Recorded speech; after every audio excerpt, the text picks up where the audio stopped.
Hello, everyone, and welcome to this episode of 22 Minutes. I am Jason Bates, and I'm going to bring you the lender side of things. And my partner, my confidant, You're mute. Stefan. You're mute. Am I? I was gonna say you're muse.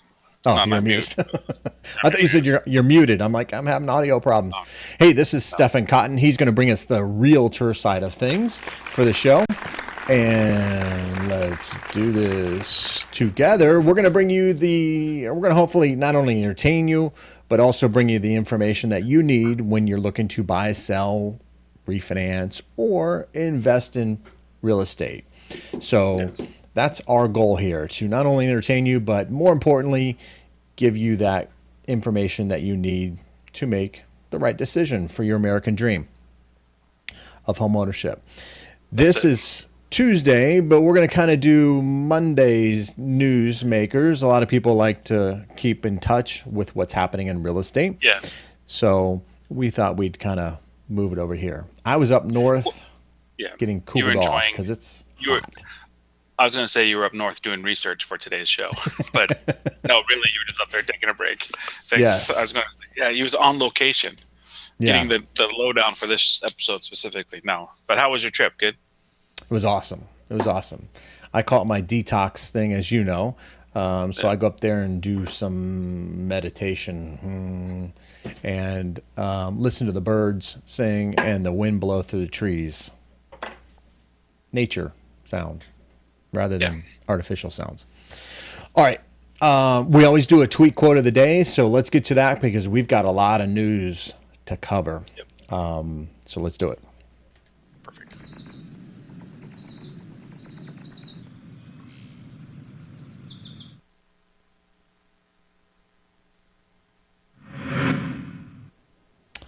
All right, a little Tuesday motivation here. You'll never go wrong showing someone too much respect. Great Yep. advice. Great advice. Can Yes. never go wrong with that. I think we need a little bit more of that in our country right now.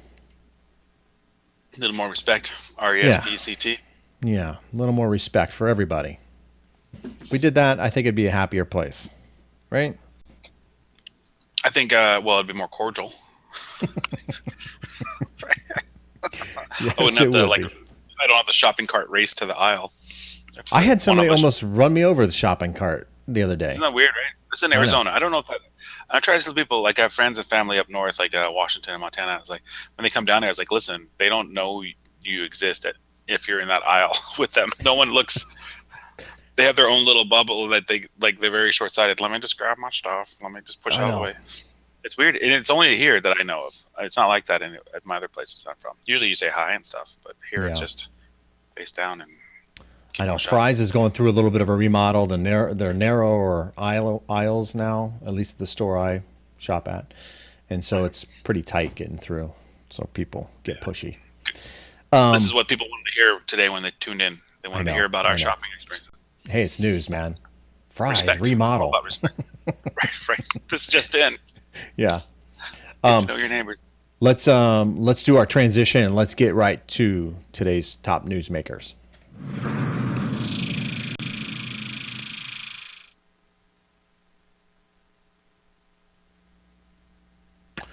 All right. I know it's a little hard to see here on the screen here, but I asked at the beginning of the show or during the pre-show, maybe it was before the show, I can't remember, what the month of June is Oh yeah. named for or what it is. You got Black History Month, Cancer Awareness Month. I think there's a month for everything, right? Well, June is National Homeownership Month. Did you know that? No, I did not know that. My guess was it had to do with the AC repair or AC checkup month, but I was wrong. But Yes, there's our it is. doctor, Yeah, there's our Secretary of the doctor. Hood. Dr. Ben Carson. He's on a national campaign right now. He's been all over the news, kind of pushing some of the agendas for HUD, some of the changes that he's wanting to make. So he's been kind of doing his rounds. if you will. And I do have a video clip here that I want to play. This was a little shocking to me. As you know, we're at a 51, I think, or 52-year low of home ownership here in the United States. And it seems there's a growing spread between the wealthy and the poor. And Right. if home ownership rates continue at this lower level, that gap is only going to widen. And so HUD is going to start taking some steps to help people become homeowners. Okay, But good. I want to play a little clip here of that spread, if you will. State of home ownership in America. By the way, a 51-year low, which bothers me. Well, it is bothersome because home ownership is the basis for wealth creation in this country. The average net worth of a homeowner is $200,000. The average net worth of a renter is $5,000. So we've got some definite work we need to do there. That's a big number. Yeah. 200,000 versus 5,000. Now, I think more importantly, the $5,000 number, which kind of speaks to what you and I have spoken about, which is it's very difficult to save money for down payment. Right. Right. I mean, it's the grind, man. You work and work, and you're covering your rent, and then something happens with family that blows your $2,000 that you saved up or whatever. Yeah. I mean, 3.5% down, $150,000. You don't have, yeah. It's tough to save for that. If you do have that savings, you don't have enough money for closing costs. Therefore, you need seller concessions and all kinds of other things. So, there you go.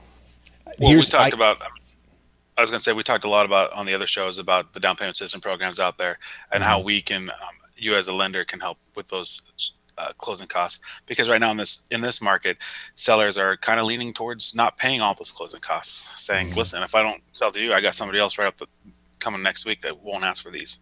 Right. So we talked about how to get your offer accepted if you have that less than 3.5% down. Right.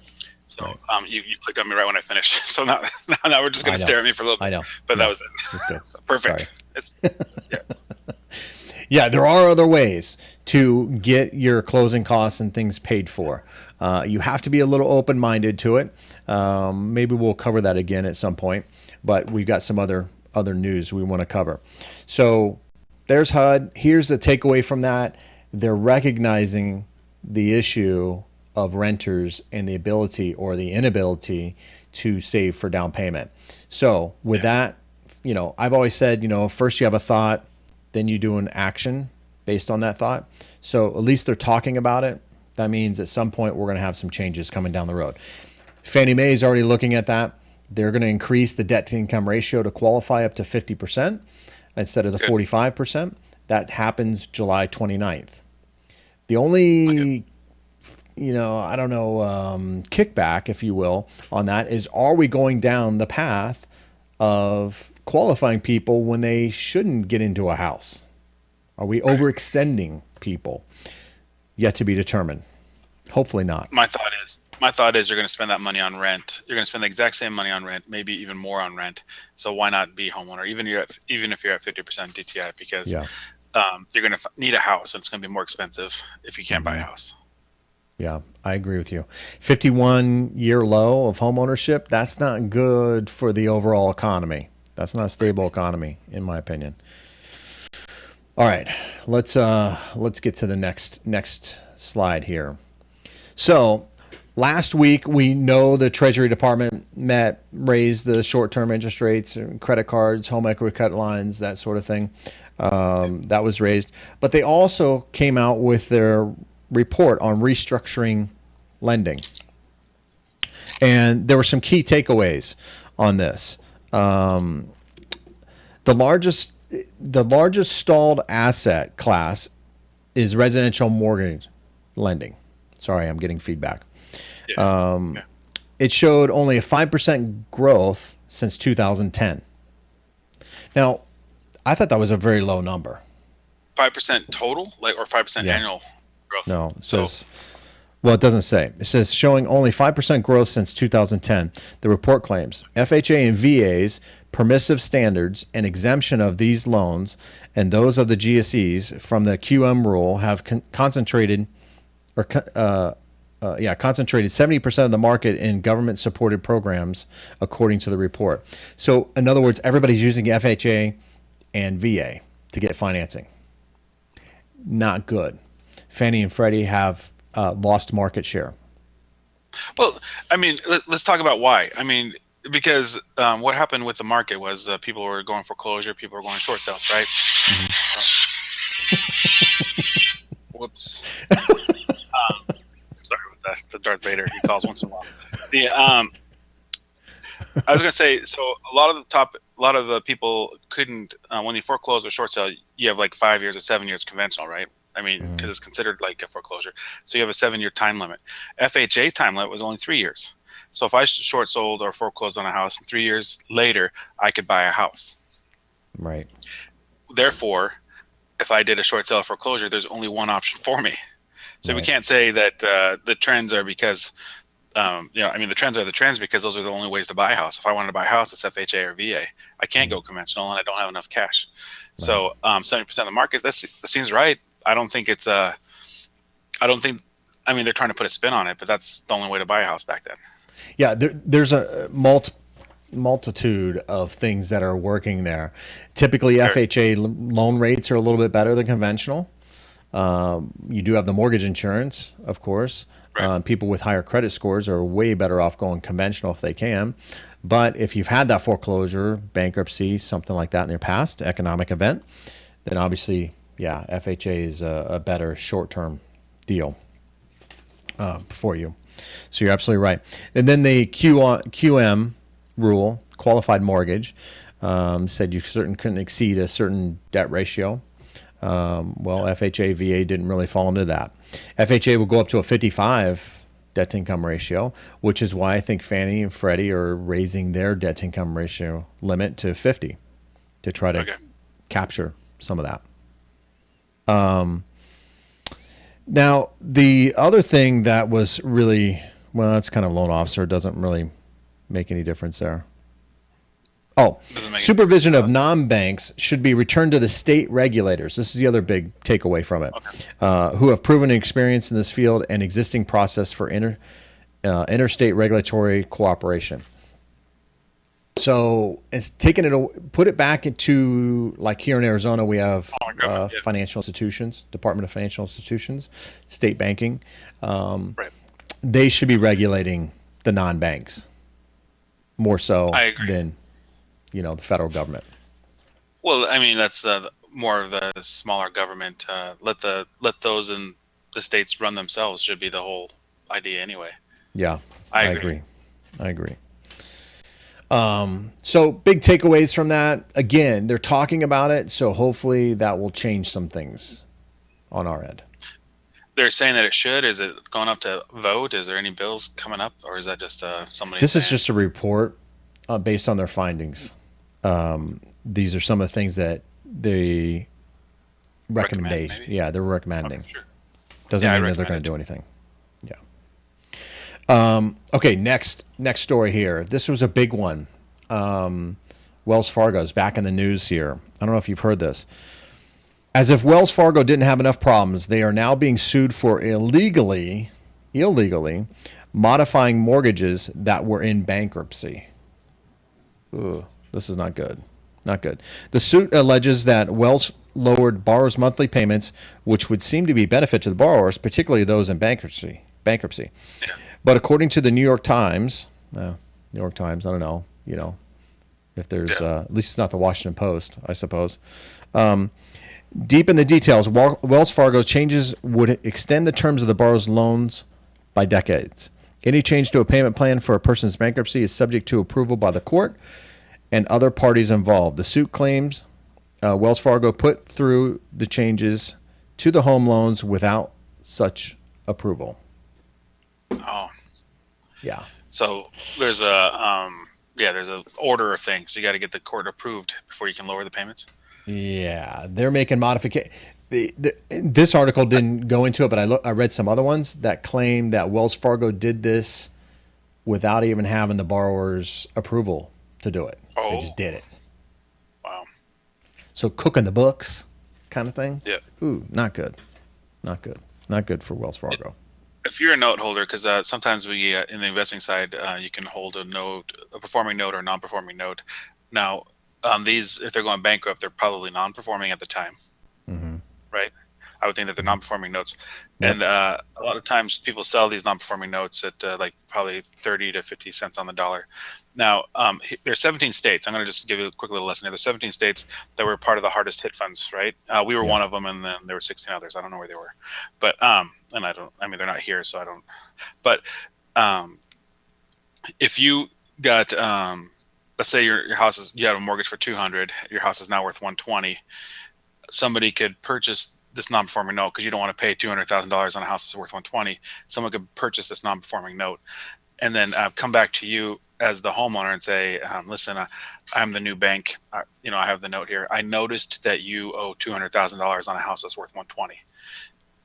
If I forgive you the $80,000 and you sign this doc and you qualify, would you start paying your mortgage? So now instead of writing a check for a $200,000 note, you're writing a check for a $120,000 note, maybe $400 off the monthly. Right. Most of the time, people would say, "Yeah, let's do that." Right. And so then what happens is you renegotiate the note together. I don't know if you ever need a court approval to do that if you're the note holder. That's the first I've heard of that. Yeah. I don't know how they did it. Whatever. Obviously, they didn't do it properly. The right way. Yeah. So Wells Fargo's going to be in trouble. If you got Wells Fargo stock, get rid of it. Oh yeah, sell. Yeah. Sell. I would sell. Okay. Next story here. This is really no surprise to you and I. First-home buyers dominate Q1 2017. Using more than 20 million first-time home buyer records from the mortgage origination data, Genworth, which is a mortgage insurance company, has compiled the first ever study of first-time buyer data. The report shows that first-time buyers accounted for 38% of all buyers in the first quarter of 2017. The housing crisis has frozen around 3 million first-time home buyers from the housing market that are now buying thanks to low, no down payment mortgages. There it is again, right? Genworth, this is pent-up demand that will drive renters into the housing market. So basically, people are tired of renting. They're getting antsy, right, getting into homes. We see it here because the push is I can afford $1,300 a month for rent. Well, now my rent's going up to $1,450. Well, here's a house you can afford for $1,300 a month. It's better than the house you're renting. So yeah, it's just that. In fact, I have somebody coming in on Friday that was looking for a rental, and I said, well, let me show you what you can afford. And they're coming in. They were going to be a rental, and then they said, well, I can do this. So yeah, let's talk about down payment assistance. So I have an appointment based on a renter being frustrated with how much the rent was. Yeah. The number 38%. So if you're a seller, you may want to cater to first-time buyers, younger generation, smart homes, that sort of thing. That's the takeaway I'm getting from that. 38% is a big number. Okay, next story here. This is right up your alley. Flipping hits 9-year high. A lot of people out there flipping homes. After researching the recent decade, after reaching the recent decade high last year, flipping has set even higher levels this year. Despite the cost of homes and transfer taxes, flippers have found they can turn a profit quickly reselling homes in less than 12 months. Only about 1/3 of the flippers use financing, which gives them strong negotiating positions. Homes flipped in the first quarter of 2017 were sold for a median price of $200,000. A gross flipping profit of $64,000 above the median purchase price of $135,000. That is also an increase in profit over the previous years. So as values go up, those spreads Well, those spreads aren't really those spreads. I mean, this is the thing, and number one thing I have upset with HGTV shows is I sold it for 200. I bought it for 135. I made 65,000. No, you didn't make 65,000. You bought it for 135. You put 20K in. Let's say 25K in for this beautiful house. Now that's worth one. Sold it. Now you're in for 160. You sold it for 200. Now you made 40K. No, not really, because you're in for 160. You sell it for 200. You got FHA 3%, you got the buyer's agent 3%, you got the listing agent 3%, and you got your own dues, which is escrow fee is about 1%. So 10% of that 200,000 is 20K. So you're in for 160, you sell it for 200, your net is about so you drop it down to 180, your net's about 20K on these properties. Yeah. All right. So be warned that it looks like you're making $65,000. You can make it. All I have to do is flip one house, and I'll make my annual income. 65K. That's not the case, and that's. Right. I think that's where a lot of people learn their lesson, and we're at a 9-year high, and I think a lot of people learned a lesson about buying a house for 150 to sell for 200. Yeah. I only ever get excited when the property is worth 100K different afterwards. We call it after repair value. Yeah. So if I can pick it up for 120, I need to sell it for 220 before I start looking at it. All right, last one here. Last headline. I don't want to get to here. Yeah, I didn't know if you were going to comment on my stuff there. What did you think? I mean, flipping a house. You got into flipping, right? You done one? No, I've never done a flip. Back in the day? I thought you did one back in the day. No. Oh, okay. My personal house, but I lived in it, and flip. I carried it 2 years. That's not really a flip. No. Last story here, and I'm going to leave this picture up here. 900,000. I mentioned the number 900,000. What does that mean? 900,000 more loans could have been made. This is crazy. This is a study. We're going to do an episode strictly on this, maybe on Thursday. Rosen Consulting Group, RCG, estimates that more than 900,000 additional home purchase mortgages would have been issued, according to a new report that hurdles to home ownership, understanding the barriers. So that's the name of the report. Hurdles to home ownership, understanding the barriers. 900,000. The 900,000 figure is just for 2016. That's a huge number, right? Just for 2016. If lending environment returned to a more normal credit conditions like those in the early 2000s, and an interesting side note showed that 2016 households with credit scores of 760 or greater nearly doubled their share of the total mortgage originations versus 2003, growing from 30% to 58%. While those with good to excellent credit scores, those are scores between 720 and 759, dropped in half of the market share from 35% to 17%. This is where I was saying HUD at the beginning, right? Full circle. HUD is saying, hey, look, there's a gap here that's growing. 200,000 as a homeowner, 5,000 as a renter. This study, people with good credit, typically that have a lot of cash, they don't need credit, therefore their scores are much higher. They're gaining more market share of the homes because credit standards aren't geared toward individuals with lower credit scores. So they're losing out. It's not good. It's amazing. Not good for the overall economy. So we're going to do another show on that, I think. I think Thursday or maybe next week or something like that. I've got the whole report. I read it. Very interesting. There's some good stats and charts in there that I like to do and show everybody. This is, if you want to look it up yourself, it's called Hurdles to Home Ownership, Understanding the Barriers. You can Google search that and it'll come up. So with that, we're going to wrap up today's show.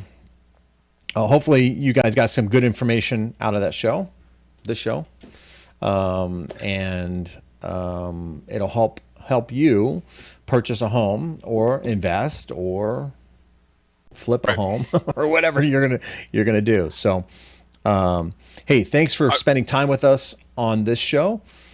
We really do appreciate that. There's a lot of shows out there, a lot of material out there, a lot of information out there, but you chose this one over all the others. So we really do appreciate that, and we're humbled by that. So thank you very much. If you're on our Facebook page, don't forget to like that page. We appreciate that. We're trying to get to 1,000 likes. So please like the page and share with your friends and family or anybody that you know who's looking to buy, sell, or refinance or invest in properties. We certainly would appreciate that support. I want to say I liked Joe's comment. Talk about the topic, please. He wrote that right before the show started, I think, or right when the show first started. But it's nice because it circulates and it just kept us on point. You know, hey, come on, talk about the topic. So I liked it. Keeping us centered, man. Yep. Keeping our barometer right in the middle. Hey, appreciate that, Joe. Thanks for showing up, man. Thanks for your comment. Really do appreciate that. Good, bad, or indifferent. We're big boys. We can handle it. So thank you for that comment. All right. Hey, that's going to do it for today's show. Tomorrow, we're not going to have a show tomorrow. I've got a prior appointment. Stefan, you want to make that announcement, man? No, we'll do it tomorrow. We'll do it on Thursday. What I was doing. All right. Take some pictures because we want to show that. Okay. Shoot some video. All He's right. got a big thing tomorrow. All right. Let's wrap it up. Hey, everyone. Thanks for joining us. Take care. Happy house hunting. And we will see you soon. Take care.